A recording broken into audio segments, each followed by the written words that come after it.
मित्रों, कुमारस्वामी फाउंडेशन के प्रकल्प सम्यक वाक श्रृंखला के अंतर्गत जो व्याख्यान प्रस्तुत किए जा रहे हैं उसके संबंध में विद्यार्थियों और सुधीजनों की बहुत ही व्यापक और उत्साहजनक प्रतिक्रिया प्राप्त हो रही है।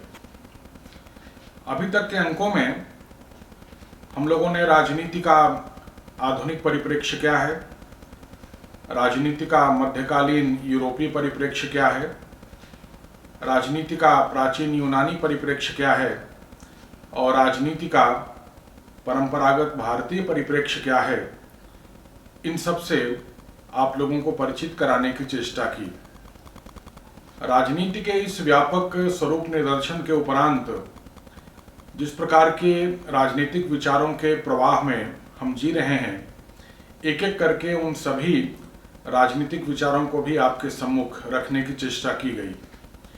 इसके अंतर्गत जहां उदारवाद और इसके विभिन्न संस्करणों को आपके सम्मुख रखने की चेष्टा की गई, वहीं समाजवाद और समाजवाद के भी भिन्न भिन्न संस्करणों को आपके सम्मुख प्रस्तुत करने की चेष्टा की गई।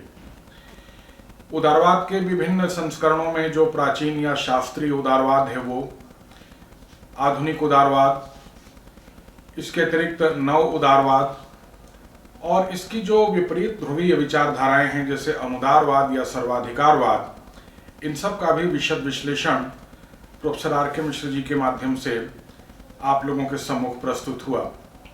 इसके साथ साथ समाजवाद और समाजवाद के विभिन्न संस्करण, मार्क्सवाद, मार्क्सवाद की पूर्वी और पश्चिमी अवधारणाएं, मार्क्सवाद की एक रिविजिट के तौर पर जिसे हम लोग फ्रैंकफर्ट स्कूल या क्रिटिकल थ्योरी कहते हैं, वो फ्रैंकफर्ट स्कूल के कौन कौन से विचारक हैं, उन्होंने मार्क्सवाद में किस प्रकार के संशोधन प्रस्तुत किए, ये भी आपके सम्मुख प्रस्तुत किया गया। नव वामपंथ एक वामपंथ की अलग वैचारिकी है, एक अलग धारा है, उस धारा से भी आप लोगों को परिचित कराने का प्रयास किया गया। और इसके साथ साथ यूरोप के विभिन्न देशों में 20वीं शताब्दी में प्रचलित विकासवादी समाजवाद या इवोल्यूशनरी सोशलिज्म के भी विभिन्न संस्करणों से आपको परिचय प्राप्त हुआ। साथ साथ जो उत्तर आधुनिक वैचारिकी है, उस उत्तर आधुनिक वैचारिकी में राजनीति का स्वरूप क्या है, राज्य का स्वरूप क्या है, राजनीति और राज्य के स्वरूप में उत्तर आधुनिक वैचारिकी कैसे एक विशेष प्रकार का परिवर्तन ला रही है, ये सब तो आपके सामने प्रस्तुत किया ही गया। कुछ ऐसी वैचारिक अवधारणाएं जो इस उत्तर आधुनिकता के काल में प्रकट हो रही हैं, जैसे समुदायवाद या कम्युनिटेरियनिज्म, जैसे उत्तर उपनिवेशवाद या पोस्ट कॉलोनियलिज्म, जैसे नारीवाद या फेमिनिज्म और जैसे पर्यावरणवाद या इन्वायरमेंटलिज्म, इस प्रकार की अवधारणाओं का भी विशद विवेचन आपके सम्मुख प्रस्तुत किया गया। आपके सम्मुख इन सारी अवधारणाओं को प्रस्तुत करने का उद्देश्य कुमारस्वामी फाउंडेशन का ये था कि व्यक्ति और समाज तथा व्यक्ति और समाज के अंतर संबंध को समझने की जितने प्रकार की दृष्टियां पिछले 100-200 साल में विकसित हुई हैं या उसके पहले से भी उनका एक प्रवाह बना रहा है, उससे आप सभी लोगों को परिचित कराया जाए। आप लोगों ने ये देखा होगा कि मनुष्य और मनुष्य के समाज के संबंध में और इन दोनों के अंतर संबंध के बारे में विचारकों की जितने प्रकार के अलग अलग अवधारणाएं रही हैं, उतनी ही प्रकार की विचारधाराएं अस्तित्व में आई हैं। निश्चित रूप से इन विचारधाराओं का विशेष संबंध राजनीति शास्त्र से है, लेकिन राजनीति शास्त्र के अतिरिक्त अन्य समाज विज्ञानों और मानविकी तथा साहित्य इत्यादि से भी संबंधित जो अध्येता और विद्यार्थी हैं, वो भी इन विचारधाराओं का महत्व अच्छी प्रकार से समझ रहे होंगे। दूसरे शब्दों में कहा जाए तो एक किसी भी सुशिक्षित व्यक्ति से ये अपेक्षा की जाती है कि वो इन सभी विचारों को ठीक प्रकार से सांगोपांग तरीके से समझे और इनके महत्व को जाने, क्योंकि इससे मनुष्य के समाज, जीवन और जगत के संबंध में कैसी कैसी अवधारणाएं व्याप्त हुई हैं, उन्होंने कैसे कैसे विचारों को जन्म दिया है और उन्होंने मनुष्य, समाज, राजनीति, अर्थनीति, हमारी शिक्षा व्यवस्था, हमारे मनोविज्ञान, हमारे साहित्य, हमारे विधि निर्माण, हमारी संस्थाओं की रचना, इन सभी को कैसे प्रभावित किया है, ये सब कुछ तभी हमको ठीक प्रकार से ज्ञात हो पाएगा। तो इस उद्देश्य से हमारा पहला प्रयास ये था कि राजनीति के विभिन्न स्वरूप क्या रहे हैं, आधुनिक, परंपरागत, मध्यकालीन और भारतीय परिवेश में, तथा इसके साथ साथ जो आज जिन जिन विचारधाराओं की बात होती है राजनीति के जगत में, समाज के जगत में, उन राजनीतिक विचारधाराओं से, उन सामाजिक विचारधाराओं से आपका परिचय प्राप्त कराया जाए। तदुपरांत अब हम इस सम्यकवाद श्रृंखला के अगले दौर में प्रवेश करेंगे और इस दौर में हम उस समूचे पाश्चात्य राजनीतिक चिंतन की एक प्रकार से पुनर्गवेषणा करने की चेष्टा करेंगे, जिस पाश्चात्य राजनीतिक चिंतन की बुनियाद पर ये सभी विचार धीरे धीरे एक एक करके खड़े हुए। सबसे पहले हम लोग यूनानी राजदर्शन की समीक्षा करेंगे। यूनानी राजदर्शन की समीक्षा के इस क्रम में सुकरात के पूर्व जो यूनानी दर्शन व्याप्त था, उस दर्शन के बारे में हम जानने की चेष्टा करेंगे। तदुपरांत सुकरात, जिसे पश्चिम का आरंभिक या शुरुआती या प्रथम दार्शनिक माना जाता है, हम लोग सुकरात के बारे में, उसके जीवन, उसके दर्शन, उसकी विचार पद्धति, उसकी चिंताओं के बारे में जानने की चेष्टा करेंगे। और तदुपरांत फिर हम सुकरात के शिष्य प्लेटो और प्लेटो के शिष्य अरस्तु की राजनीतिक मान्यताओं के बारे में जानने की चेष्टा करेंगे। निश्चित रूप से ये जो यूनानी राजदर्शन का पक्ष है वो बहुत ही व्यापक है। इसने अपने परवर्ती विचारकों को और अपनी परवर्ती विचारधाराओं को बहुत काल तक प्रभावित किया है। अभी तक जो प्लेटो की मान्यताएं हैं या अरस्तु की मान्यताएं हैं, वो विभिन्न विचारकों को प्रभावित करती रही हैं। इसलिए बहुत विस्तार से हम लोग सबसे पहले जो यूनानी राजदर्शन है, उस यूनानी राजदर्शन के विभिन्न चरण और उन चरणों के जो प्रमुख विचारक हैं, उन विचारकों के संबंध में प्रोफेसर आर के मिश्र जी के विचार सुनेंगे। आशा है कि पहले के अंक आपको जिस प्रकार पसंद आए हैं, आपको जिस प्रकार वे महत्वपूर्ण लगे हैं, आगे के अंक भी आपको उसी प्रकार महत्वपूर्ण लगेंगे। इसी आशा और विश्वास के साथ, दीपावली की शुभकामनाओं के साथ, कुमार स्वामी फाउंडेशन की इस प्रस्तुति सम्यकवाद श्रृंखला के अगले चरण में हम प्रवेश करते हैं। नमस्कार। आज से हम लोग यूनानी राजनीतिक चिंतन के कुछ पक्षों पर विचार करना प्रारंभ करेंगे और अगले 2-3 अंकों में इसी विषय को जारी रखेंगे। उसका कारण ये है कि यूनानी राजनीतिक चिंतन के 3 चरण माने जा सकते हैं।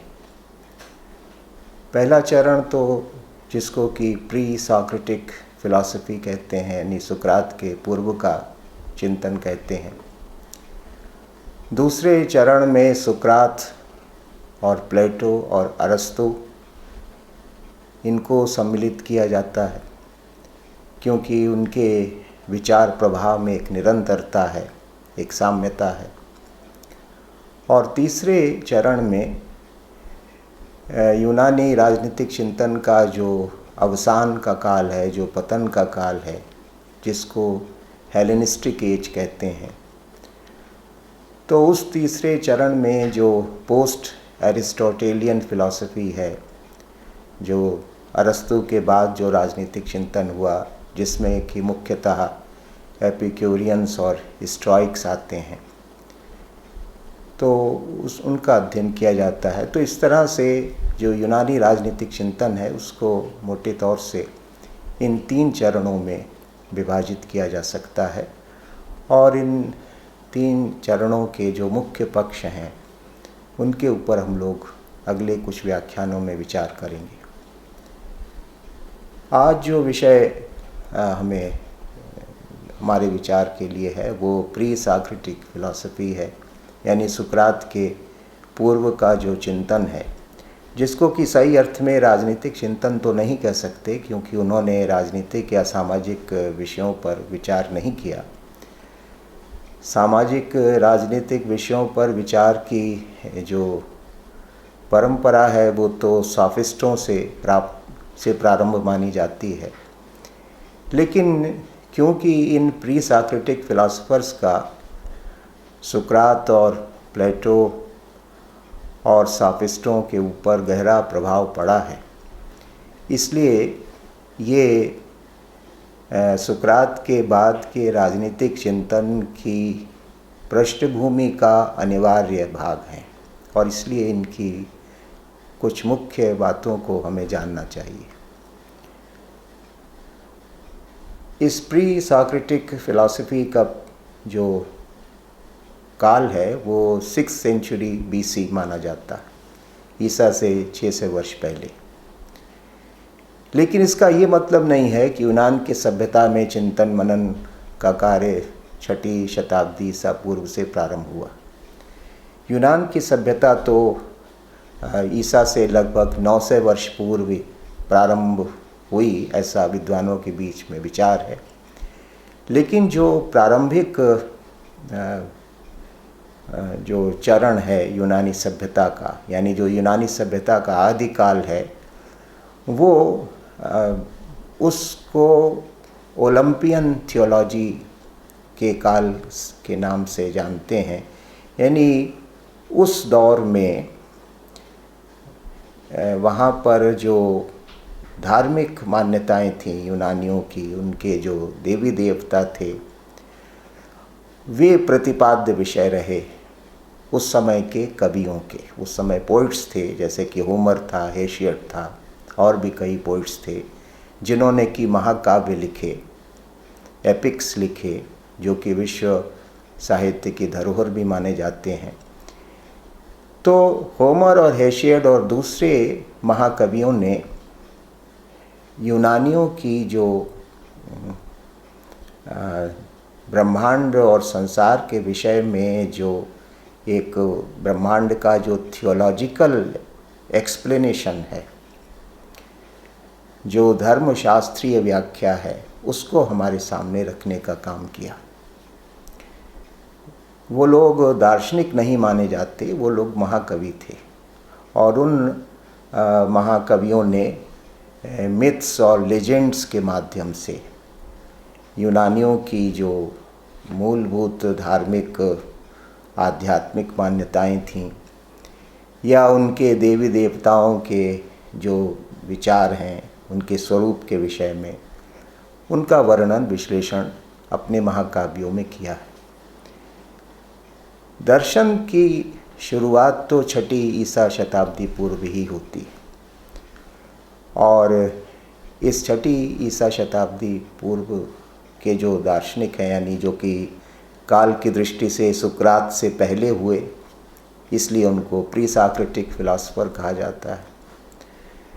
तो ये जो प्री सॉक्रेटिक फिलॉसफर्स थे, ये बड़े, इनकी संख्या भी काफ़ी मानी जाती है। जो यूनानी दर्शन के विद्वान हैं, उनका तो ये कहना है कि जो प्री सॉक्रेटिक फिलॉसफर्स थे वे लगभग 95 थे, बहुत बड़ी संख्या में थे और यूनान के विभिन्न भागों में वे अपना चिंतन मनन का कार्य कर रहे थे। लेकिन जो उनमें से मुख्य विचारक हैं, उन्हीं के ऊपर हमें अपने ध्यान को केंद्रित करना है।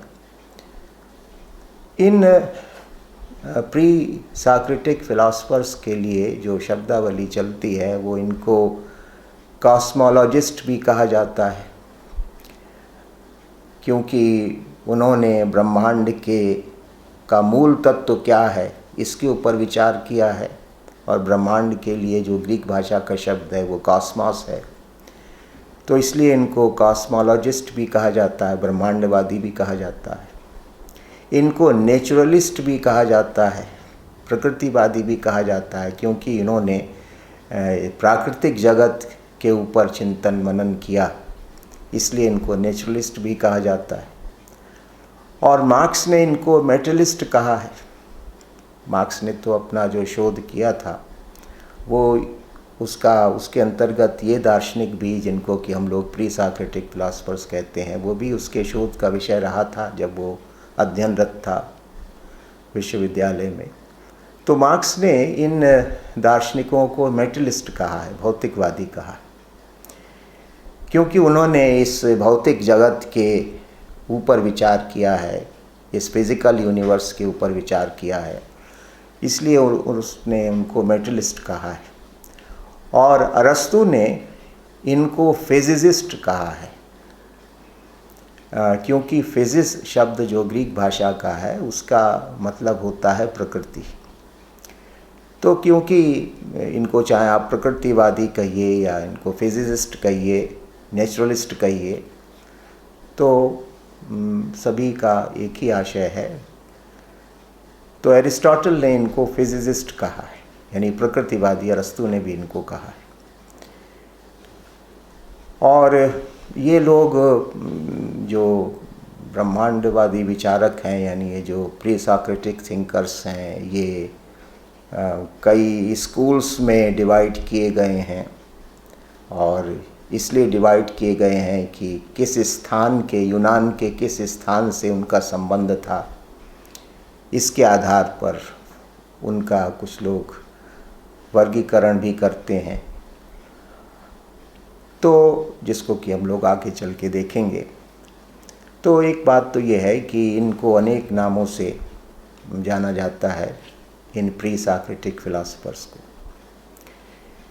लेकिन समस्या ये है कि ये जो प्री सॉक्रेटिक फिलोसफर्स हैं, न तो इनकी कोई व्यवस्थित रचनाएं मिलती हैं, शायद उस समय कोई लेखन का बहुत चलन भी नहीं था, लेकिन अगर उन्होंने कुछ लिखा भी तो वो हमको उनका साहित्य मिलता नहीं, उसके कुछ फ्रैगमेंट्स, उसके कुछ अंश मिलते हैं इधर उधर। कोई उनकी जो कंप्लीट राइटिंग्स हैं, पूरी रचनाएं जो हैं, वो किसी की भी नहीं मिलती। या उनके रेफरेंसेस हमें प्लेटो में या अरस्तु में या उस समय के या उसके बाद के अन्य दार्शनिकों की रचनाओं में मिलते हैं, कि वो इन दार्शनिकों के ऊपर जब अपने विचार प्रकट करते हैं तो रेफरेंसेस के तौर से इनके बारे में हमें जानकारी मिलती है। जो कुछ भी इनके विचार थे, उसके जो भी रेफरेंसेस प्लेटो की रचनाओं में हैं या अरस्तु की रचनाओं में हैं या बाद के अन्य दार्शनिकों की रचनाओं में हैं, तो इस तरह से इनके बारे में जो भी हम निष्कर्ष निकालते हैं उनके चिंतन के विषय में, वो बहुत प्रामाणिक नहीं कहा जा सकता। और इसलिए इन प्री सॉक्रेटिक थिंकर्स का इंटरप्रिटेशन भी अनेक तरीक़ों से हुआ है, उनकी व्याख्या भी अनेक प्रकार से हुई है। तो ये भी एक कठिनाई है कि क्योंकि उनकी रचनाएं हमें प्राप्त नहीं होती, इसलिए वे उन्होंने जो कहा उसका सम्यक वास्तविक अभिप्राय क्या था, उसको ग्रहण करना कठिन कार्य है। और हम लोग उनके कुछ जो रैंडम स्टेटमेंट्स मिलते हैं, उनके आधार पर कुछ जो विद्वानों ने निष्कर्ष निकाल लिए हैं, उसके आधार पर उनकी व्याख्या की जाती है। और इसलिए विद्वानों में इन प्री सॉक्रेटिक फिलोसफर्स की व्याख्या को लेकर मतांतर भी काफ़ी है। तो ये कठिनाई भी है इन दार्शनिकों को समझने में, इसका भी हमें ध्यान रखना चाहिए। इनकी नीत्शे जैसे जो कि आधुनिक काल के बहुत बड़े दार्शनिक हुए हैं, वे इनके बहुत प्रशंसक थे। मार्क्स भी इनका बहुत प्रशंसक था। कार्ल पॉपर नाम के एक 20वीं शताब्दी के एक दूसरे बड़े दार्शनिक हुए, वे भी इनके बड़े प्रशंसक थे। जैसे कि नीत्शे कहता है कि ये जो दार्शनिक हैं, they are the torrents of the spirit, यानी उन्होंने जो भ्रमजाल माइथोलॉजी के दौर में यूनान के कवियों ने पैदा किया था, उस भ्रमजाल से निकालने का काम इन दार्शनिकों ने किया, ऐसा नीत्शे का मानना है। तो इसलिए इनकी प्रशंसा भी हुई है। और ऐसा भी माना जाता है कि आधुनिक दर्शन के बहुत सारे मूलभूत सिद्धांत, जैसे कि रिलेटिविज़म का, सापेक्षतावाद का, जैसे कि संशयवाद या स्केप्टिसिज्म का, या जैसे कि साइंटिफिक अप्रोच का या रेशनल अप्रोच का, वैज्ञानिक या बुद्धिसंगत उपागम अपनाया जाना चाहिए किसी चीज़ का ज्ञान प्राप्त करने में। ये सब उनकी लेगेसीज भी मानी जाती हैं, उनका अनुदाय भी माना जाता है, जो कि आधुनिक काल के विद्वानों को प्राप्त हुआ। तो इसलिए महत्व तो इन प्री सॉक्रेटिक फिलॉसफर्स का अनेक दृष्टियों से है। अब दूसरी बात यह है कि ये जो दार्शनिक हैं, इन दार्शनिकों में जो सबसे पहला जो दार्शनिक है वो थेलिस नाम का एक दार्शनिक हुआ 6th सेंचुरी BC में, और उसका संबंध आयोनिया नाम के स्थान से था या माइलेशिया नाम के स्थान से था। तो इसलिए वहाँ से जुड़े हुए जो दार्शनिक हैं उनको आयोनियन थिंकर्स या माइलेशियन थिंकर्स कहा जाता है। और वहाँ से जुड़े हुए मुख्य रूप से 3 दार्शनिक हैं। एक तो थेलिस है, दूसरा एनेक्सिमेंडर है और तीसरा एनेक्सिमेनिस है। और भी कई लोग थे, लेकिन ये 3 मुख्य दार्शनिक थे जो कि आयोनिक स्कूल से जुड़े हुए माने जाते। थेलिस के बारे में माना जाता है कि वो पश्चिम का सबसे पहला दार्शनिक था। He was the first philosopher of the western world, ऐसा उसके बारे में माना जाता है।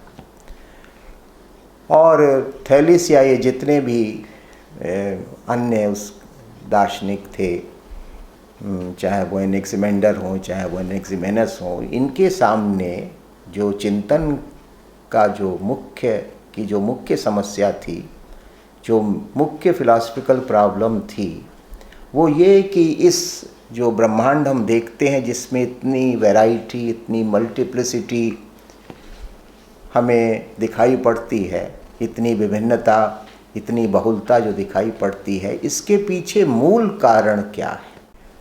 फर्स्ट काज, जिसको दर्शन शास्त्र में कहा गया कि ये सारी जो ब्रह्मांड की जो प्लूरलिटी है, मल्टीप्लिसिटी है, वैरायटी है, इसके पीछे मूल तत्व क्या है? फर्स्ट काज या बेसिक काज क्या है? उसकी इनको ये तलाश कर रहे थे। और थेलिस ने माना कि जो जल है, जो वाटर है, वो मूल तत्व है जिससे इस सारे ब्रह्मांड का उदय हुआ या जिससे सारे ब्रह्मांड का विकास हुआ। अब क्योंकि जैसा कि मैंने बताया कि कोई बहुत उनके विचार व्यवस्थित रूप से तो मिलते नहीं, तो अब इसको कैसे इंटरप्रेट किया जाए कि water is the ultimate substance of this universe, water is the ultimate substance of this Cosmos, इसको कैसे इंटरप्रेट किया जाए, इसको लेकर अनेक विचार हैं। थेलिस शायद ये कहना चाहता था कि ब्रह्मांड की किसी भी वस्तु का जन्म और विकास जल के अभाव में नहीं हो सकता, और मॉइस्चर के रूप में जल का तत्व पूरे ब्रह्मांड में किसी न किसी रूप में व्याप्त है, नमी के रूप में, मॉइस्चर के रूप में। इसलिए हम ये मान सकते हैं कि जो इस ब्रह्मांड का जो परम तत्व है, जो अंतिम तत्व है जिससे सारे ब्रह्मांड की उत्पत्ति हुई है, विकास हुआ है, वो जल है, वाटर है, ऐसा उसका मानना था। तो ये एक थेलिस की मान्यता थी कि वो पानी को ब्रह्मांड का मूल तत्व मानता था। और साथ ही कुछ ऐसे फ्रेगमेंट्स भी मिलते हैं जिसके आधार पर थेलिस ने कहा है कि ये जो धरती है ये फ्लैट है, राउंड नहीं है, फ्लैट है। ऐसा कुछ संकेत उसकी रचनाओं में प्राप्त होता है। और हम लोग जानते हैं कि इस तरह का जो कॉस्मोलॉजिकल जो व्यू है वो मध्य युग तक चलता रहा कि धरती फ्लैट है। तो ये जो 2 मुख्य विचार हैं जो कि थेलिस के साथ जोड़े जाते हैं। एनेक्सिमेंडर दूसरा विद्वान है जो कि आयोनिक स्कूल से जिसका संबंध है। और एनेक्सिमेंडर जो बहुत बड़ा एस्ट्रोनॉमर था, बहुत बड़ा ज्योग्राफर था, और उसने भी इस प्रश्न पर विचार किया कि इस ब्रह्मांड का मूल तत्व क्या है, what is the ultimate substance. जैसा कि सभी का ये की चिंता थी, सभी के चिंतन का ये विषय था कि इस ब्रह्मांड का मूल तत्व क्या है। तो एनेक्सिमेंडर ने कहा कि उसने किसी एक पर्टिकुलर चीज़ को, वाटर या एयर, इसको नहीं, उसने कहा कि कोई कॉस्मिक एनर्जी है, वो इस ब्रह्मांड का मूल तत्व है। और वो कॉस्मिक एनर्जी क्या है इसको हम पता नहीं कर सकते, लेकिन वो कॉस्मिक एनर्जी जो है वो लिमिटलेस है। उसका असीम, उस कॉस्मिक एनर्जी में असीम शक्ति है, असीम सामर्थ्य है, और उसी कॉस्मिक एनर्जी से इस सारे ब्रह्मांड की रचना होती है, उसका विकास होता है। इस ब्रह्मांड में जो कुछ भी रचना होती है, जो कुछ भी विकास होता है, जो कुछ भी निर्माण और पुनर्निर्माण होता है, वो सब कॉस्मिक एनर्जी की शक्ति से होता है। तो इसलिए उसने ये तो नहीं बताया, उसने ये तो नहीं कहा कि कोई ख़ास चीज़, कोई पर्टिकुलर एलिमेंट जो है वो अल्टीमेट सब्सटेंस है। उसने उसको कॉस्मिक एनर्जी कहा, और उस कॉस्मिक एनर्जी से सारे ब्रह्मांड की उत्पत्ति, उसका विकास, उसका परिवर्तन, ये सब होता रहता है। और उसी से प्राणीधारियों का विकास भी होता है, एवोल्यूशन भी होता है। कुछ लोग यहाँ पर डार्विन के सिद्धांतों की झलक देखते हैं कि शायद डार्विन ने जो आगे चल के विकासवाद का एक व्यवस्थित सिद्धांत प्रतिपादित किया, वो सिद्धांत हमें एनेक्सिमेंडर में प्राप्त होता है, क्योंकि एनेक्सिमेंडर ने भी ये कहा है कि जो कॉस्मिक फोर्स है, उस कॉस्मिक फोर्स के प्रभाव से या उसकी प्रेरणा से इवोल्यूशन होता है विभिन्न प्राणियों में, जीवधारियों में, वनस्पतियों में, वृक्षों में। तो ऐसा भी उसका मानना है। और ये जो कॉस्मिक जो एनर्जी है वो मेकिंग, डिस्ट्रॉइंग और रीमेकिंग का सोर्स है। जो कुछ भी ब्रह्मांड में बनता बिगड़ता है, निर्माण, विनाश, पुनर्निर्माण, ये जो प्रक्रिया ब्रह्मांड में निरंतर चलती रहती है,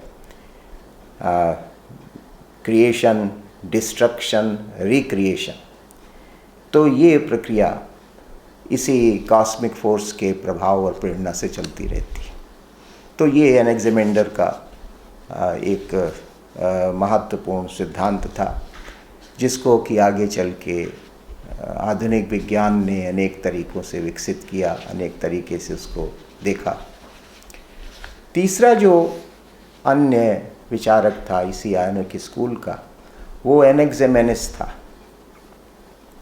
एनेक्सिमेनिस ने भी उसकी खोज भी वही एक मूल तत्व था कि ब्रह्मांड का मूल तत्व क्या है। उसने कहा कि ब्रह्मांड का मूल तत्व वायु है, एयर है,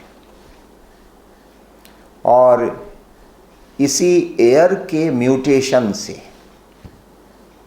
यानी जो एयर होती है वो विरल होती है, सघन होती है, तो ये रेरेफेक्शन और कंडेंसेशन का ये जो प्रोसेस है, इसी से सारे ब्रह्मांड की रचना होती है, सारे ब्रह्मांड के परिवर्तन होते रहते हैं। इसलिए एनेक्सिमेनिस ये मानता है कि इस ब्रह्मांड का जो अल्टीमेट सब्सटेंस है वो वायु है, एयर है, और जो कुछ भी संसार में फ्लक्स है, चेंज है, फ्लक्स के सिद्धांत को हेराक्लाइटस ने भी आगे माना, तो एनेक्सिमेनिस में भी वो हमको मिलता है। परिवर्तन, प्रोसेस, ब्रह्मांड निरंतर प्रक्रिया में है, प्रोसेस में है, परिवर्तनशील है, उसमें निरंतर एक गतिशीलता है। तो ये जो फ्लक्स है, चेंज है, ये सब एयर का ही म्यूटेशन है। जो वायु का जो तत्व है वो विभिन्न रूपों में अपने को प्रकट और अभिव्यक्त करता रहता है और उसी से संसार की रचना होती है, विकास होता है। तो ऐसा एनाक्सिमेनिस का मानना था। तो एक तो ये आयोनियन थिंकर्स थे, इसमें कुछ और लोग भी हैं लेकिन मुख्य जो विचारक हैं वो ये हैं। उसके बाद एलिया नाम के एक स्थान से, जो कि साउथ इटली में था, एलिया, वहाँ पर एक विद्वानों का संप्रदाय विकसित हुआ और उसको हम एलियाटिक स्कूल या एलियाटिक्स कहते हैं। और उसमें भी कई विद्वान हुए, लेकिन जो मुख्य हैं वो ज़ेनोफेन्स है, पार्मेनाइडिस है और ज़ीनो है। ये तीन मुख्य विद्वान इस एलियाटिक संप्रदाय से जुड़े हुए थे और ये भी ब्रह्मांडवादी हैं। इसी तरह से एक स्थान एशिया माइनर में था जहाँ पर एक अन्य महत्वपूर्ण विचारक हुआ जिसका कि नाम है हेराक्लाइटस, जो कि एक बहुत प्रसिद्ध प्री सॉक्रेटिक थिंकर है। ये जो दो विचारक हैं, पार्मेनाइडिस और हेराक्लाइटस, इन्होंने परवर्ती यूनानी चिंतन को और फिर यूनानी चिंतन के माध्यम से मध्ययुगीन चिंतन के ऊपर बहुत गहरा प्रभाव डाला। तो इसलिए इनकी मान्यताएं क्या थी, मोटे तौर से उसको हमें थोड़ा सा समझना चाहिए। हेराक्लाइटस जो था, उसके साथ जो चीज़ जुड़ी है वो ये मुख्य बात है, वो ये कहता है कि सब कुछ परिवर्तनशील है। उसको कहते हैं कि he was the philosopher of flux. वो कहता है कि इस ब्रह्मांड का जो मूल तत्व है वो परिवर्तन है, कि ब्रह्मांड में चीज़ें निरंतर बदल रही हैं। फ्लक्स जो है वो इसकी एसेंस है। जबकि पार्मेनाइडिस कहता है कि जो ब्रह्मांड है इसकी जो एसेंस है वो फ्लक्स नहीं है, बल्कि इसकी एसेंस है परमानेंस, स्थायित्व। ये दोनों के बीच में एक महत्वपूर्ण अंतर है। जो पार्मेनाइडिस है, he is a philosopher of permanence, और जो है हेराक्लाइटस है, he is a philosopher of flux और चेंज या प्रोसेस। तो ये इसका आशय क्या हुआ? वैसे तो हेराक्लाइटस ये मानता है कि एक डिवाइन फायर है जो कि निरंतर प्रज्वलित है और वही इस ब्रह्मांड में बार बार प्रकट होती है, भिन्न भिन्न रूपों में प्रकट होती है। लेकिन परिवर्तनशीलता ही ब्रह्मांड की मूल विशेषता है। यहाँ पर कुछ भी स्थायी नहीं है। और इसलिए उसने दो बातें इसी से कहीं कि एक नदी में जब हम दोबारा पैर रखते हैं तो फिर जो पानी, जिस पानी में हम दोबारा पैर रखते हैं तो वो दूसरा पानी होता है। या जो सूर्योदय आज हुआ तो वो सूर्य वो कल वाला नहीं है, ये एक दूसरा सूर्य है, ऐसा उसका मानना था। यानी ब्रह्मांड में चीज़ें क्षण प्रति क्षण, दिन प्रतिदिन परिवर्तित होती रहती हैं और ये परिवर्तन की प्रक्रिया निरंतर रूप से चलती रहती है और यही ब्रह्मांड का मूल स्वरूप है। तो इस आधार पर उसने अपनी मान्यताओं का प्रतिपादन किया और उसने ये कहा कि कोई भी हर चीज़ का एक टर्म होता है, ड्यूरेशन होता है, उस उतने अवधि के लिए वो चीज़ अस्तित्व में रहती है और उसके बाद नष्ट हो जाती है। इंडेस्ट्रक्टिबल जैसी कोई चीज़ नहीं है, अविनाशी जैसी कोई चीज़ नहीं है। हर चीज़ का एक ड्यूरेशन है, एक टर्म है, उसकी एक कालावधि होती है, उसका एक जीवन, एक लाइफ स्पैन होता है। उस लाइफ स्पैन तक वो चीज़ विद्यमान रहती है, उसके बाद नष्ट हो जाती है। तो इस आधार पर हेराक्लाइटस ने ये माना कि एक परिवर्तनशीलता इस ब्रह्मांड की मूल प्रकृति है। हेराक्लाइटस ने लोगोस का कॉन्सेप्ट भी दिया, जिसका कि मतलब है कि एक डिवाइन लॉ है, एक डिवाइन वर्ड है जो कि इस ब्रह्मांड को गवर्न करता है, और एक दैवीय सत्ता है। वो जो दैवीय सत्ता है वो इस सारे ब्रह्मांड को संचालित करती है। इस सारे संसार में जो कुछ भी उत्पत्ति या विकास या विनाश का जो क्रम निरंतर चलता रहता है, जो प्रोसेस चलता रहता है चेंज का, उस सब के पीछे एक परम सत्ता है जिसको कि उसने लोगोस कहा, या जो कि एक डिवाइन फायर है जहाँ से सब चीज़ें जो कि निरंतर प्रज्वलित रहती है, और जो जहाँ से सारे ब्रह्मांड की उत्पत्ति होती है, विकास होता है। तो इस आधार पर हेराक्लाइटस ने अपनी मान्यताओं का प्रतिपादन किया कि ऑल इज फ्लक्स, जो कुछ भी है सब परिवर्तनशील है। लेकिन इसके ठीक विपरीत पार्मेनाइडस है। वो कहता है कि जो चेंज है वो कृत्रिम है, धोखा है, इल्यूजन है। इस चेंज के पीछे एक इसेंस है, एक मूल तत्व है जो कि कभी परिवर्तित नहीं होता, अविनाशी है, इंडिस्ट्रक्टिबल है, उसमें कभी कोई विकार नहीं आता, और उसी एक मूल तत्व का प्रतिबिंब ये सारा संसार होता है। और इसमें जो कुछ भी हम परिवर्तन देखते हैं, वस्तुतः इन परिवर्तनों का महत्व नहीं है, ये केवल एक इल्यूज़न है। अगर हम सम्यक दृष्टि से देखें तो हम ये पाएंगे कि संसार का मूल तत्व चेंज नहीं है बल्कि परमानेंस है, जिसको वो कहता है वे ऑफ ट्रुथ। उसने कहा कि उसने जो उसकी दो रचनाएं हैं, दो कविताएं हैं जो कि प्राप्त होती हैं, एक है वे ऑफ ट्रुथ और दूसरा है वे ऑफ ओपिनियन।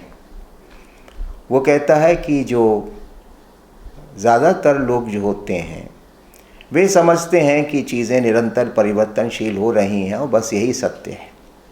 तो ये केवल उनकी धारणा है, ओपिनियन है, ये ज्ञान नहीं है। ऐसे लोग केवल धारणा के आधार पर विचार करते हैं और ये समझते हैं कि सब चीज़ें परिवर्तित होती हुई दिखाई पड़ रही हैं, तो इसलिए परिवर्तन ही ब्रह्मांड की मूल विशेषता है।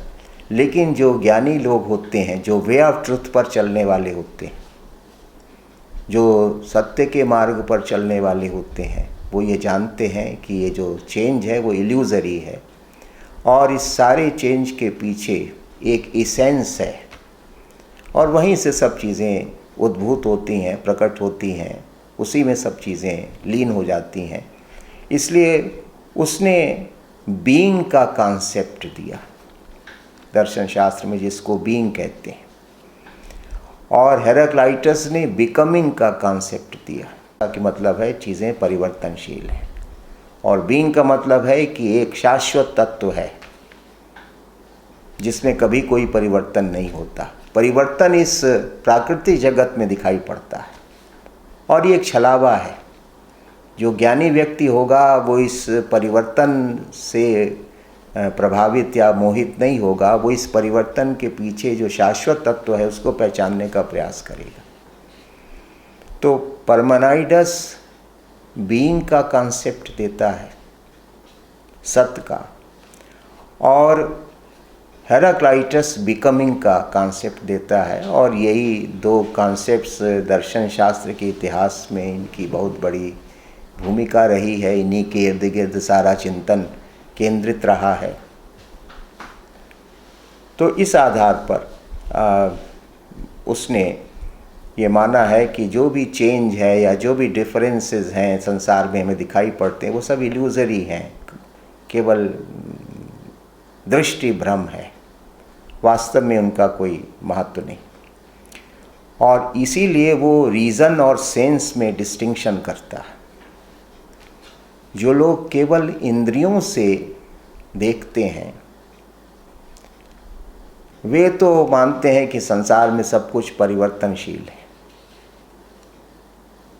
क्योंकि इंद्रियों में मूल तत्व को या शाश्वत तत्व को ग्रहण करने की शक्ति नहीं होती।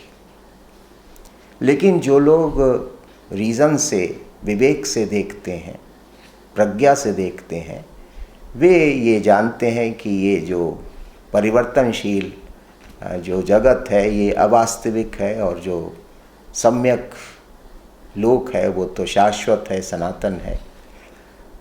तो इसलिए उसने इन दो फैकल्टी के आधार पर ये निष्कर्ष निकाला कि मनुष्य की दृष्टि किस प्रकार की है, इसके आधार पर उसके निष्कर्ष निर्भर करते हैं। जैसी जितनी हमारी दृष्टि की सामर्थ्य होती है उतने ही दूर तक हम निष्कर्ष निकाल पाते हैं। प्लेटो के ऊपर पार्मेनाइडिस के चिंतन का बहुत गहरा प्रभाव पड़ा, क्योंकि प्लेटो ने भी जो थियरी ऑफ आइडिया प्रतिपादित की, जिसमें ये माना गया कि कुछ इसेंसेस हैं, कुछ शाश्वत तत्व है और ये सारा ब्रह्मांड उसी शाश्वत तत्व से उत्पन्न और उसी से संचालित और उसी में लीन होता है। तो ये पार्मेनाइडस का गहरा प्रभाव प्लेटो के चिंतन पर पड़ा और वो उसके विभिन्न ग्रंथों में देखा जा सकता है। तो इस प्रकार से ये जो एलियटिक थिंकर्स थे या एलियटिक स्कूल से जुड़े हुए लोग थे, इन्होंने इस प्रकार की मान्यताओं का प्रतिपादन किया।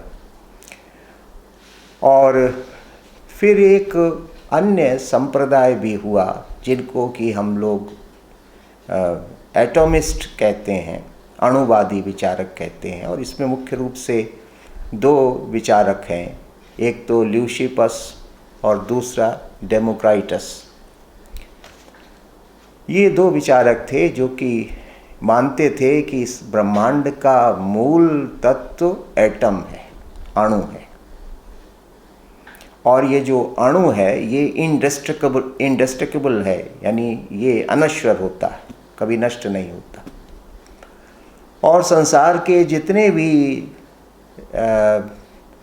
सजीव निर्जीव पदार्थ हैं वे अणुओं के कॉम्बिनेशंस होते हैं या वेरिएशंस होते हैं। हर चीज़ इन्हीं अविनाशी या अनश्वर अणुओं से निर्मित होती है, चाहे वो सजीव हो चाहे वो निर्जीव। तो इस तरह से ये एक मान्यता प्रतिपादित की इन अणुवादियों ने, इन एटमिज्म के सिद्धांत को मानने वाले ये जो ल्यूसिपस और डेमोक्राइटस नाम के जो विचारक थे, ये भी प्री सॉक्रेटिक थिंकर्स में महत्वपूर्ण माने जाते हैं। तो इस तरह से हमने देखा कि जो कॉस्मोलॉजिस्ट हैं, ये जो ब्रह्मांडवादी विचारक हैं, ये ब्रह्मांड को रेशनल टर्म्स में समझना चाहते हैं। और वो सब अपने, उनके बीच कोई सहमति तो है नहीं, सब ने अपने अपने निष्कर्ष निकाले हैं, मत भिन्नता है। कोई जल को ब्रह्मांड का मूल तत्व मानता है, कोई वायु को मानता है, कोई अग्नि को मानता है, कोई कहता है कि मूल तत्व को इंगित नहीं किया जा सकता, कोई कॉस्मिक फोर्स है, कोई कॉस्मिक एनर्जी है जिसको कि हम ठीक से आइडेंटिफाई नहीं कर सकते हैं। लेकिन सबकी जो तलाश है वो ब्रह्मांड के मूल तत्व को जानने की तलाश है। ये उनकी जिज्ञासा का विषय है कि ब्रह्मांड का मूल तत्व क्या है। और इस मूल तत्व को वो चिंतन से, मनन से, निरीक्षण से जानना चाहते हैं। यानी उनकी जो अप्रोच है वो रेशनल या एम्पिरिकल है, ऐसा माना जाता है। अब इसमें कुछ लोग कहते हैं कि नहीं, ये रेशनल या एम्पिरिकल नहीं है, ये कंटेम्पलेशन से, ध्यान की उच्च अवस्था से इस प्रकार के निष्कर्ष निकाले गए हैं। तो ऐसा भी मानने वाले कुछ लोग हैं। हेराक्लाइटस की बड़ी गूढ़ व्याख्या भी की जाती है, पार्मेनाइडस की बड़ी गूढ़ व्याख्या भी की जाती है। जो लोग ये मानते हैं कि वो बड़े रहस्यों का उद्घाटन करने के लिए जो सामान्य बुद्धि या जो सामान्य अनुभव होता है ये कोई सहायक नहीं होता है। उसके लिए बड़े उच्चतर प्रकार के विवेक की आवश्यकता होती है, जिसको कि हमारे यहाँ प्रज्ञा कहा गया। लेकिन एक व्याख्या इनकी ये भी होती है कि इन लोगों ने वो जो थियोलॉजिकल या जो माइथोलॉजिकल अप्रोच थी ब्रह्मांड को समझने की, जो कि यूनान के महाकवियों में प्राप्त होती है, उससे भिन्न अप्रोच इन लोगों ने अपनाई। और इनकी जो अप्रोच है वो रेशनल और एम्पिरिकल है। दूसरे अर्थ में, आज के अर्थ में हम कहते हैं कि कुछ वो वैज्ञानिक दृष्टि से ब्रह्मांड का अध्ययन करना चाहते हैं। हालांकि इस पर मत भिन्नता है। जो यूनानी दर्शन के जानकार हैं वे, बहुत सारे विद्वान ऐसा नहीं मानते। वो कहते हैं कि इसको रेशनल एम्पिरिकल कहना इन विचारकों के महत्व को अंडर एस्टिमेट करना है।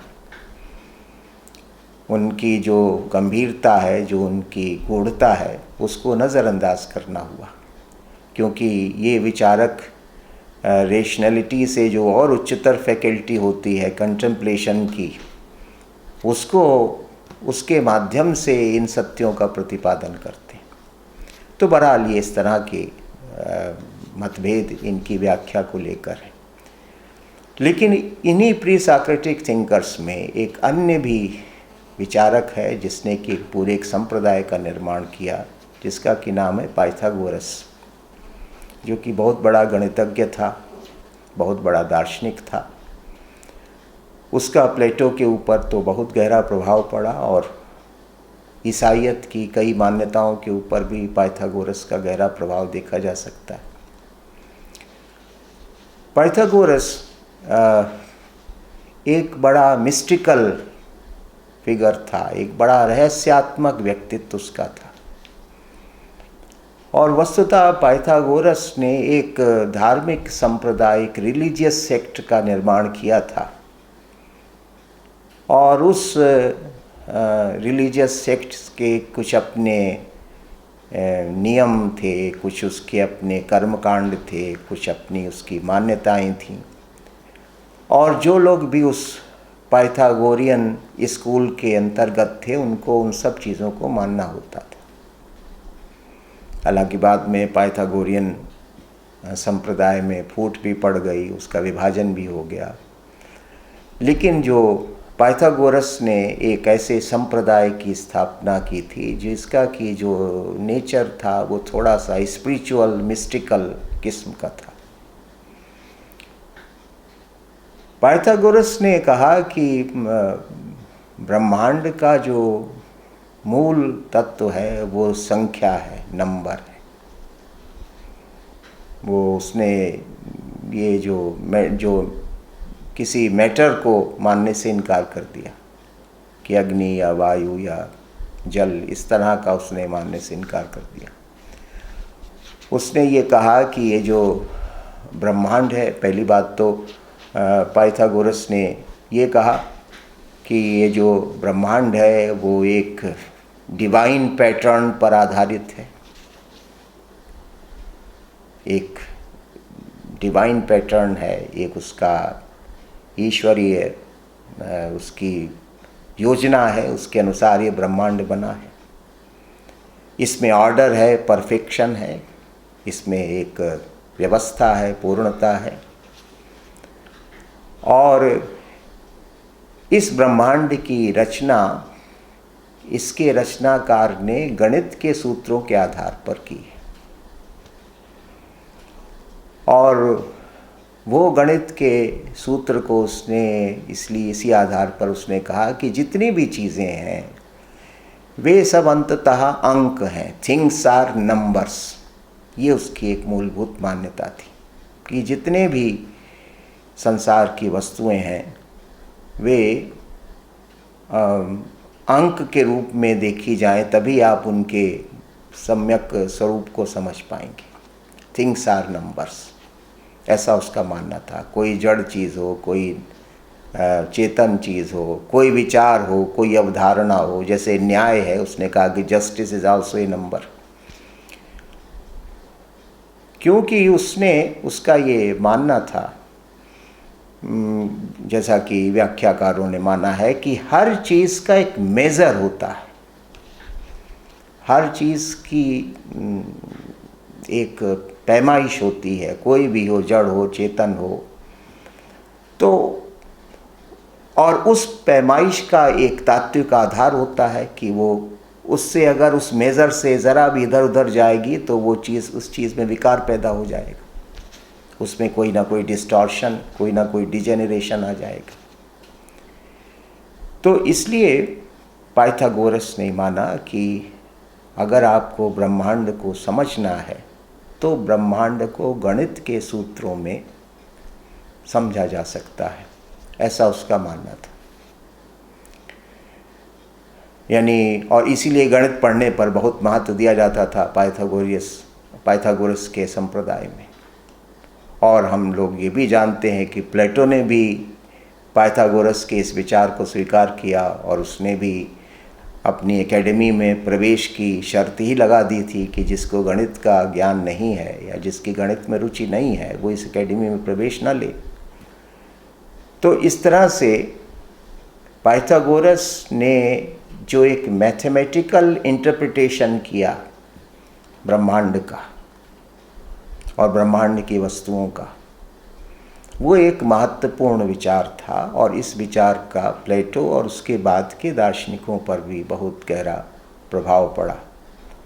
तो इसलिए उसने ये माना कि अगर ब्रह्मांड को समझना है तो इसके लिए जो कुंजी है वो गणित है।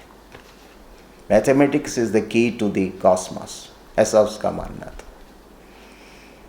बाकी उसने आत्मा के सिद्धांत को माना, सोल के सिद्धांत को माना, ट्रांसमाइग्रेशन ऑफ सोल के सिद्धांत को भी माना, यानी पुनर्जन्म के सिद्धांत को भी माना।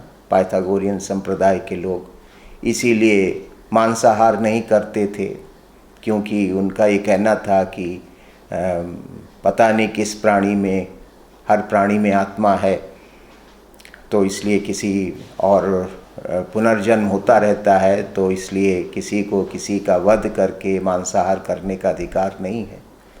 तो इसलिए जो पाइथागोरियन संप्रदाय था वो वेजिटेरियन था, वो शाकाहारी भोजन करने में विश्वास करता था और उसके पीछे भी उनका ये जो फिलॉसफिकल व्यू पॉइंट था वो उसके पीछे कारण था। तो ट्रांसमाइग्रेशन ऑफ सोल यानी पुनर्जन्म का सिद्धांत वो भी मानते थे। पाइथागोरस के इस विचार का ईसाइयत पर बहुत गहरा प्रभाव पड़ा और हम देखते हैं कि जो ईसा का जो उनको मृत्युदंड दिया गया, लेकिन उसके बाद फिर से उनका रिसरेक्शन हुआ, फिर से वो जीवित हो उठे। तो इस रूप में पाइथागोरियन जो इन्फ्लुएंस था वो क्रिश्चियनिटी में भी देखा जा सकता है। हालांकि ऐसा भी विद्वानों का मानना है कि ये जो पाइथागोरस संप्रदाय है ये इन सब संप्रदायों के ऊपर भारत के दर्शन का, भारत की जीवन दृष्टि का बड़ा गहरा प्रभाव देखा जा सकता है। तो पाइथागोरस भी एक महत्वपूर्ण प्री सॉक्रेटिक थिंकर था जिसने एक भिन्न तरीके से ब्रह्मांड को देखा और उसकी व्याख्या की। ये सब जो विचारक थे ये सब प्री सॉक्रेटिक थिंकर्स थे और इनको हम लोग देखते हैं कई तरीके से इनको इंटरप्रेट किया जाता है। मार्क्स जैसे लोग इनको मेटलिस्ट मानते हैं, कुछ और लोग कहेंगे कि ये लोग रेशनलिस्ट हैं या एम्पिरिसिस्ट हैं या आज के अर्थ में साइंटिफिक अप्रोच इनकी है, और कुछ लोग इनको मेटाफिजिशियंस कहेंगे, तत्ववेत्ता कहेंगे, तत्वशास्त्री कहेंगे। बहरहाल क्योंकि उनकी पूरी रचनाएं मिलती नहीं और जो कुछ भी उनके बारे में हमारी जानकारी है वो कुछ फ्रैगमेंट्स के आधार पर है या उनके बारे में दूसरे लोगों ने जो लिखा उसके आधार पर है, इसलिए बहुत निश्चयात्मक रूप से कुछ कहना संभव नहीं है कि प्री सॉक्रेटिक थिंकर्स को हम किस प्रकार से उनको उनके विषय में कोई अंतिम निष्कर्ष निकाल पाना या उनकी कोई एक फाइनल कैटेगरी बना पाना शायद हमारे लिए संभव नहीं है। इसके उपरांत जो एक दूसरा जो महत्वपूर्ण दौर आया यूनानी राजनीतिक चिंतन में, वो सॉफिस्टों का आगमन था।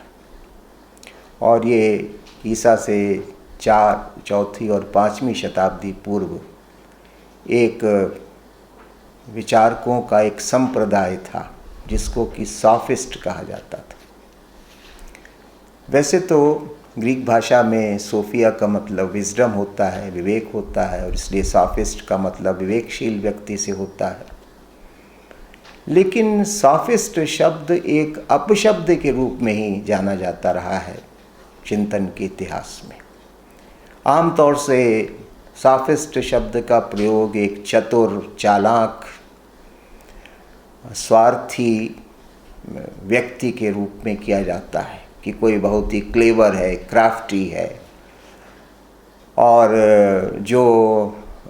जिसने कुछ ऐसे झूठे सच्चे सिद्धांत गढ़ लिए हैं और उनके आधार पर वो लोगों को शिक्षित करता है। तो ये अर्थ तो बाद के सॉफिस्टों के व्यवहार के कारण पैदा हो गया, क्योंकि यूनान के इतिहास में 7 वाइज सेजेस का उल्लेख है, उनको भी सॉफिस्ट कहा गया। कई लोगों ने सुकरात को भी सॉफिस्ट कहा है। तो सॉफिस्ट का एक श्रेष्ठ अर्थ था, एक दार्शनिक। सॉफिस्ट का मतलब एक सीयर, एक सेज, एक फिलॉसफर, इस अर्थ में भी था। लेकिन जब हम सॉफिस्ट संप्रदाय की बात करते हैं तो वो लोग जिन्होंने, जो कहने को तो शिक्षक थे, और लेकिन उन्होंने शिक्षा को कॉमर्शलाइज कर दिया था, आजकल की शब्दावली में अगर कहें। और वे ऐसी शिक्षा देते थे जो कि केवल और केवल कैरियर ओरिएंटेड या इंटरेस्ट ओरिएंटेड होती थी, या मनी ओरिएंटेड या सक्सेस ओरिएंटेड होती थी। उनकी शिक्षा कोई नॉलेज ओरिएंटेड नहीं थी या कोई वर्च्यू ओरिएंटेड नहीं थी, जैसा कि शिक्षा का मूल प्रयोजन होता है। जो ज्ञान है, जो शिक्षा है, वो शिक्षा जो है वो ज्ञान की साधना है, सद्गुण की खोज है। लेकिन इन सॉफिस्टों ने जिस प्रकार से शिक्षा के अर्थ को लिया या जिस प्रकार की शिक्षा का प्रसार प्रचार किया, वो शिक्षा या तो उसका उद्देश्य या तो अपने राजनीतिक कैरियर को चमकाना होता था, राजनीतिक जीवन में सफलता प्राप्त करना होता था, या किसी को अपने तर्क से वशीभूत करना होता था, जिसको प्लेटो ने कहा कि वो लोग जो हैं वो अनट्रुथ को ट्रुथ प्रूव करना चाहते हैं तर्क की कला का प्रयोग करके। ये सिद्ध करना चाहते हैं कि जीवन का लक्ष्य प्लेजर होना चाहिए, मनी होना चाहिए, वर्च्यू नहीं होना चाहिए। इस तरह से वे तर्क को विकृत करते थे। तो इसलिए उनको जब हम सॉफिस्ट कहते हैं तो सॉफिस्ट शब्द का कोई बहुत अच्छे भाव से प्रयोग नहीं किया जाता। हालांकि जो प्रारंभ में सॉफिस्ट शब्द का जो प्रयोग होता था वो बड़े श्रेष्ठ भाव में होता था, लेकिन इन लोगों ने अपने व्यवहार से, अपने आचरण से सॉफिस्ट शब्द को एक अपशब्द बना दिया, और इसी रूप में हम लोग उनको दर्शन के इतिहास में या राजनीतिक चिंतन के इतिहास में पढ़ते हैं। सॉफिस्ट जो थे वो ईसा से 4वीं और 5वीं शताब्दी पहले एथेंस में बहुत सक्रिय थे। ज़्यादातर सॉफिस्ट जो थे वो दूसरे नगर राज्यों के रहने वाले थे, लेकिन ये लोग सब ट्रैवलर के रूप में एथेंस आते थे और वहाँ पर शिक्षा देने का, एजुकेट करने का काम करते थे। एथेंस इसलिए आते थे क्योंकि 4वीं-5वीं शताब्दी में जो एथेंस था, ख़ास तौर से जो पेरिक्लीस के समय की जो वहाँ डेमोक्रेसी थी, उसमें भाषण कला का बहुत महत्व था। उसमें जो रेटोरिक्स जिसको कहते हैं, उसका बड़ा महत्व था। क्यों? क्योंकि डेमोक्रेसी में जैसा कि होता है कि कभी आपको जनता को संबोधित करना होता है, कभी आपको असेंबली में या काउंसिल में सबको संबोधित करना होता है, अपने विचार प्रतिपादित करने होते हैं। और एथेंस में तो ये था कि जो लॉ कोर्ट्स होते थे उसमें भी तर्क वितर्क करने की कला होनी चाहिए थी। जो लोग लॉ कोर्ट्स में जाकर अपनी बात कहते थे, जो अदालतों में अपनी बात कहते थे, तो इसलिए भाषण कला का, रेटोरिक्स एक बहुत आवश्यक योग्यता थी एथेंस की पब्लिक लाइफ में आगे बढ़ने के लिए। पॉलिटिक्स में अगर आप आगे बढ़ना चाहते हैं तो भी आपको आपके पास भाषण कला होनी चाहिए। आप अगर कानून के क्षेत्र में जैसे आजकल के हमारे वकील होते हैं, एडवोकेट्स होते हैं, लॉयर्स होते हैं, इस तरह से तो नहीं था, लेकिन इस तरह का काम तो होता ही था लॉ कोर्ट्स में। तो वहाँ पर आपको आर्ग्यू करना है, वहाँ पर आपको कन्विंस करना है अदालत को। तो इसलिए अगर आपको पब्लिक लाइफ में, एथेंस की पब्लिक लाइफ में सफलता पानी है, तो उस सफलता की एक अनिवार्य शर्त थी कि आपको भाषण कला में पारंगत होना चाहिए, और दूसरा समाज और राजनीति के जो विषय हैं उनके बारे में थोड़ा ज्ञान होना चाहिए। जो कंसर्न्स या जो मैटर्स होते हैं पॉलिटिक्स और सोसाइटी के, उनके बारे में थोड़ा जानकारी होनी चाहिए। तो इस आधार पर जो रेटोरिक्स थी उसका असाधारण महत्व था। और ये जो सॉफिस्ट विचारक थे, ये इसी रेटोरिक्स की शिक्षा देते थे। यानी नई पीढ़ी के लोगों को, और उसमें ज़्यादातर जो अच्छे संभ्रांत परिवारों के नवयुवक होते थे, तो उनको ये भाषण कला में प्रशिक्षित करते थे और थोड़ा बहुत समाज और राजनीति के जो विषय होते हैं उनके बारे में ज्ञान देते थे। लेकिन उसका लक्ष्य क्या होता था? उसका लक्ष्य ये होता था कि ये लोग राजनीतिक जीवन में आएं और सफलता प्राप्त करें। साध्य है सफलता, उसके लिए कोई भी साधन, कोई भी तर्क चलेगा। ये इनका तरीका था काम करने का, और जिसके कारण, और उसके बदले में अच्छी खासी फीस वसूलते थे, उसके लिए पैसा भी लेते थे शिक्षा देने के काम में। सभी प्राचीन सभ्यताओं में शिक्षक के लिए फीस चार्ज करना अनैतिक माना जाता रहा है। यूनान में भी ऐसा था कि वहाँ भी शिक्षा, क्योंकि ज्ञान की कोई का मूल्य होता नहीं, इसलिए किसी को शिक्षित करने का क्या मूल्य आप ले सकते हैं, या कोई क्या मूल्य उसका दे सकता है, ऐसा विचार था। शिक्षा तो एक ये है कि जैसे कि वायु है, इस तरह से शिक्षा पर सबका अधिकार है, और ज्ञान का के लिए किसी प्रकार की फ़ी चार्ज करना ये नितांत अनैतिक माना जाता था ग्रीक सोसाइटी में भी। लेकिन ये लोग शिक्षा देने के लिए काफ़ी बड़ी फीस भी चार्ज करते थे।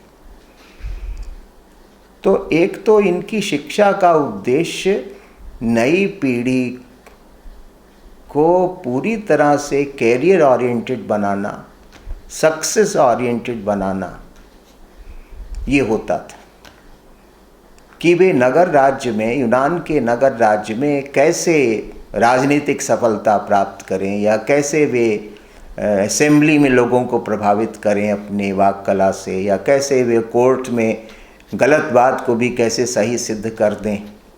अपने तर्कों से, शब्दों के चतुर प्रयोग से। तो ये जो तरीका था, ये सॉफिस्टों का तरीका था, और इसीलिए इनकी छवि भी बहुत ख़राब थी। और आज भी हम लोग जब इनको याद करते हैं तो किसी अच्छे अर्थ में याद नहीं करते। बहरहाल इन सॉफिस्टों को एजुकेटर्स ऑफ द हेलास कहा जाता था कि ये यूनान के शिक्षक हैं। और शिक्षा का मतलब ये था कि केवल कैरियर की दृष्टि से, सफलता की दृष्टि से क्या सीखना है, क्या समझना है, कैसे अपने को तैयार करना है। कोई ये इनकी जो शिक्षा थी वो कोई डिसइंटरेस्टेड परस्यूट ऑफ नॉलेज नहीं थी। वो कोई ज्ञान की निष्काम साधना नहीं थी। कई विषयों का काम चलाऊ ज्ञान भी इनको होता था, इसलिए इनके लिए एक शब्द चलता है कि वो लोग पॉलीमैथ्स थे, यानी कई विषयों को थोड़ा बहुत जानते थे, जितनी की ज़रूरत थी नई पीढ़ी का मार्गदर्शन करने के लिए। एथेंस के राज्य की परिस्थितियों के हिसाब से वो इतना ज्ञान इन्हें भी था और उसको वो देते थे। लेकिन इनकी शिक्षा का मुख्य विषय ये था कि भाषा का, शब्द का, तर्क का कैसे अच्छा प्रयोग किया जाए कि हम किसी गलत बात को भी सही सिद्ध कर सकें और सही बात को गलत सिद्ध कर सकें। ये मुख्य होता था। रेटोरिक का मतलब ये होता था। इसलिए रेटोरिक जैसा एक श्रेष्ठ विषय भी धीरे धीरे उसकी भी काफ़ी वो भी शब्द काफ़ी डिग्रेड हो गया, अपयश का भागी बना। क्योंकि रेटोरिक्स तो बहुत अच्छे अर्थ में, वाक कला तो एक बड़ी साइंस मानी जाती रही है यूनान के और रोम के इतिहास में भी। लेकिन इन लोगों ने रेटोरिक्स को काफ़ी परवर्ट किया, विकृत किया। क्योंकि जब भाषण का उद्देश्य, वक्ता का उद्देश्य सत्य का प्रतिपादन न होकर अपने स्वार्थ का संवर्धन करना हो जाता है, असत्य को सत्य से ज़्यादा शक्तिशाली सिद्ध करना हो जाता है, तो ये वाक शक्ति का और वाक कला का घोर दुरुपयोग होता है। और जैसा कि साक्रेटिस ने बाद में कहा कि इससे लोगों के मन में, विचार में पाप प्रतिष्ठित होता जाता है। तो इस तरह का काम ये लोग यूनान में करते थे। इनको एजुकेटर्स ऑफ हेलास कहा जाता था। तो ये लोग इस सेंस में एजुकेटर्स थे। इनके लिए एजुकेशन एक प्रोफेशन था, वोकेशन नहीं था। शिक्षा उनके लिए धर्म नहीं था, व्यवसाय था। तो ये सॉफिस्टों, और इसीलिए प्लेटो वगैरह या सॉक्रेटिस भी सॉफिस्टों के बहुत आलोचक थे, उनकी निंदा करते थे। कई मुख्य सॉफिस्ट हुए, लेकिन कुछ नाम जानने चाहिए। जैसे कि एक जो प्रमुख सॉफिस्ट था, जो कि प्लेटो के डायलॉग्स में जिसका नाम आता भी है, प्लेटो की रचनाओं में, थ्रेसेमेकस था, प्रोटागोरस था, गार्जियास था, हिप्पियास था। ये सब उस समय के, क्रिटियास था जिसके नाम से प्लेटो ने एक डायलॉग भी लिखा है। ये सब उस समय के प्रमुख सॉफिस्ट थे। और इन्होंने कुछ मान्यताएं भी प्रतिपादित की, जिसको समझने का सबसे अच्छा तरीका है प्रोटागोरस का ये कथन कि man is the measure of all things, जो कि ज्ञान की सापेक्षता का प्रतिपादन करता है, रिलेटिविटी ऑफ नॉलेज के सिद्धांत की प्रतिपादन करता है। प्रोटागोरस कहता है कि कोई शाश्वत या सर्वमान्य सत्य नहीं होता। हर व्यक्ति का सत्य अलग अलग होता है। अपने समय, अपने काल, अपनी परिस्थिति, अपनी समझ, अपने संस्कार के अनुसार हर व्यक्ति सत्य को स्वयं निर्धारित करता। यही उसका आशय है जब वो कहता है कि man is the measure of all things. कोई शाश्वत सत्य नहीं है, सत्य सापेक्ष होता है, निरपेक्ष होता है। हर आदमी, यानी इसीलिए कोई व्यक्ति एक चीज़ को सत्य मानता है, दूसरा कहता है कि नहीं यह सत्य है, उसके लिए सत्य कुछ दूसरा है, तीसरे के लिए सत्य कोई तीसरा है। यानी जो सत असत है वो हर व्यक्ति की मति के अनुसार, परिस्थिति के अनुसार, संस्कार के अनुसार उसका स्वरूप निर्मित होता है। कोई इटर्नल ट्रुथ जैसी चीज़ नहीं है, कोई सर्वमान्य सत्य जैसी चीज़ नहीं है जो कि सबके लिए एक ही प्रकार का हो। इसको कहा जाता है रिलेटिविटी ऑफ नॉलेज, ज्ञान की सापेक्षता का सिद्धांत। और क्योंकि वो ज्ञान की सापेक्षता का सिद्धांत प्रतिपादित करता है तो फिर आचरण की सापेक्षता का सिद्धांत भी इसके साथ जुड़ा हुआ है। रिलेटिविटी ऑफ मॉरल्स का भी सवाल इसी के साथ जुड़ा हुआ है। इसका मतलब यह है कि नैतिकता भी सापेक्ष होती है, मॉरलिटी भी रिलेटिव होती है। किसी के लिए कोई काम अच्छा हो सकता है, दूसरे के लिए वही काम बुरा हो सकता है।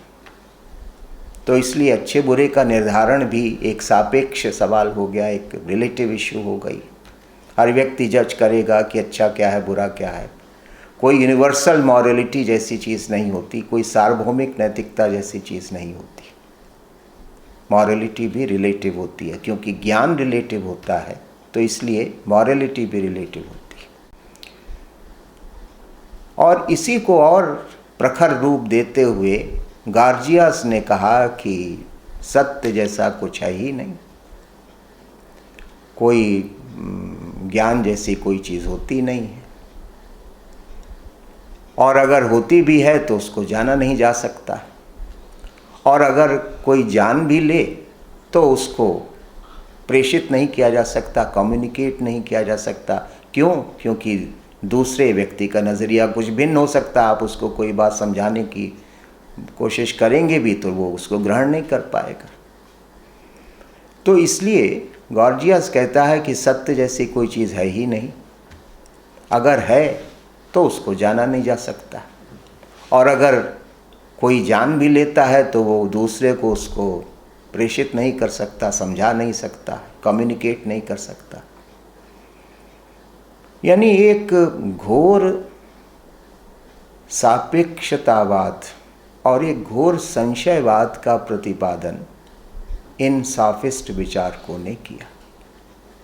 एक अटर स्केप्टिसिज्म, इसको संशयवाद कहते हैं दर्शन के इतिहास में, कि सत्य जैसी कोई चीज़ नहीं होती, सबका सत्य अपना अपना होता। जैसे कि आजकल पोस्ट मॉडर्निटी में भी ऐसा माना जाता है कि जो ट्रुथ है वो रिलेटिव है, जो वैल्यू है वो रिलेटिव है। तो इसी तरह से ये जो स्टोइक, अब ये जो सॉफिस्ट थिंकर्स हैं, ये भी कहते हैं कि जो ट्रुथ है वो रिलेटिव है, जो वैल्यू है वो रिलेटिव है। कोई यूनिवर्सल ट्रुथ्स नहीं है, इसलिए कोई यूनिवर्सल वैल्यूज़ भी नहीं है। तो ये संशयवाद, ये स्केप्टिसिज्म कि सत्य जैसी कोई चीज़ है ही नहीं, या अगर है भी तो हम उसको जान नहीं सकते, और अगर कोई जान भी ले तो वो उसको दूसरे को बता नहीं सकता, प्रेषित नहीं कर सकता। तो ये जो संशयवादी दृष्टिकोण है और इसी से जुड़ा हुआ जो सापेक्षतावादी जो दृष्टिकोण है, ज्ञान के क्षेत्र में भी और आचरण के क्षेत्र में भी, ये सॉफिस्ट चिंतन का मूल भाव है। और इसी मूल सिद्धांत का घोर विरोधी सॉक्रेटिस था, और सॉक्रेटिस के बाद प्लेटो भी था। सॉक्रेटिस का जो सारा चिंतन मनन या उसका जो सारा उपदेश था वो इसी रिलेटिविज़म और इसी स्केप्टिसिज्म के विरुद्ध था, जो कि सॉफिस्ट लोग एथेंस में प्रचारित कर रहे थे। और जिसके कारण समाज में एक नैतिक दृष्टि से एक अराजकता उत्पन्न हो रही थी, एक मॉरल एनार्की पैदा हो रही थी, एक इंटेलेक्चुअल एनार्की पैदा हो रही थी। तो उसी चीज़ को एड्रेस करने के लिए सोक्रेटिस सामने आता है कि ये किस प्रकार के शिक्षक हैं, ये किस प्रकार के एजुकेटर्स हैं जो कि हमारे नई पीढ़ी को, हमारे नवयुवकों को, हमारे समाज को एक ऐसी शिक्षा दे रहे हैं कि जो उनको वैचारिक दृष्टि से भी और व्यवहार की दृष्टि से भी जो कि उनको बिल्कुल विभ्रमित कर रही है और जो उनको पथभ्रष्ट कर रही है। तो इसलिए जो सॉफिस्ट चिंतन के विरुद्ध जो प्रतिक्रिया है वो हमें सुकरात के चिंतन और दर्शन में प्राप्त होती है, जिसके ऊपर हम लोग आगे विचार करें।